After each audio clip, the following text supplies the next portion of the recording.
మార్కాపురం జిల్లా దోర్నాల వద్ద నిర్మిస్తున్న వెలిగొండ ప్రాజెక్టు పనులను ఏపీ జలవనరుల శాఖ మంత్రి నిమ్మల రామానాయుడు పరిశీలించారు. ప్రాజెక్టు పురోగతి పనులపై మంత్రి ఆరా తీశారు. ప్రత్యేక వాహనంలో రెండో సొరంగంలోకి వెళ్లిన మంత్రి అక్కడ జరుగుతున్న లైనింగ్, టీబీఎం తొలగింపు పనులను అబ్జర్వ్ చేశారు. పనులు మరింత వేగవంతం చేయాలని ఆదేశించారు.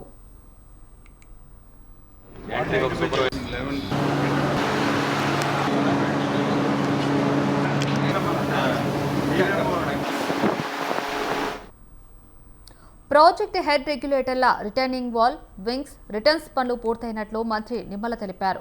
కొల్లం వాగు నుంచి టన్నెల్స్ లోకి నీరు చేరేందుకు జరుగుతున్న మక్ తొలగింపు పనుల్లో గణనీయమైన పురోగతి సాధించామన్న ఆయన టన్నెల్ 1, టన్నెల్ 2లో అడ్డుగా ఉన్న మట్టిని తొలగింపు పనులు స్పీడప్ చేసినట్లు వెల్లడించారు.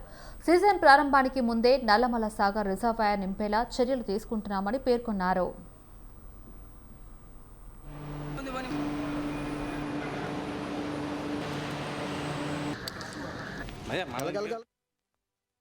వెలిగొండ ప్రాజెక్టు ఈ సీజన్ కల్లా పూర్తి చేసి నల్లమల సాగర్కి నీళ్లు తీసుకెళ్లాలని చంద్రబాబు నాయుడు గారి యొక్క లక్ష్యానికి అనుగుణంగా వెలిగొండ ప్రాజెక్టుని ఎప్పటికప్పుడు క్షేత్ర స్థాయిలో పర్యటిస్తూ ఏజెన్సీలతోటి, అధికారులతోటి గ్రౌండ్ లెవెల్లోనే సూచనలు ఇస్తూ ఆ ప్రాజెక్టు లక్ష్యాన్ని అందుకుంటూ ఉన్నాం.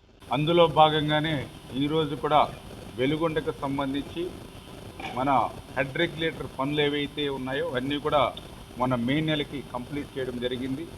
ఆ హెడ్ రెగ్యులేటర్కి సంబంధించినటువంటి ఏదైతే కృష్ణా నది నుంచి కొల్లం వాగు ద్వారా పెర్ డే 1 TMC నీళ్ళు ఏవైతే మన టన్నెల్స్కి రావాలో అక్కడ 1,80,000 క్యూబిక్ మీటర్ల మట్టి అక్కడ అడ్డుగా ఉన్నటువంటి స్థితిలో దాన్ని ఇప్పటికీ 50,000 క్యూబిక్ మీటర్లు తొలగించడం జరిగింది. మిగిలినటువంటి ఆ మక్కను కూడా తొలగించడం ద్వారా ఆ మార్గాన్ని కూడా సుగమం చేస్తూ ఉన్నాం. అదేవిధంగా టన్నెల్ 1కి సంబంధించి మరి ఏదైతే 1,80,000 క్యూబిక్ మీటర్ల మక్కు ఉంది దాన్ని కూడా ఒక 40% 9 కిలోమీటర్ల వరకు కూడా దాన్ని ఇప్పటి వరకు తొలగించాం. మిగిలినటువంటి బ్యాలెన్స్ కూడా రేపు తీసి లైనింగ్ పూర్తయింది.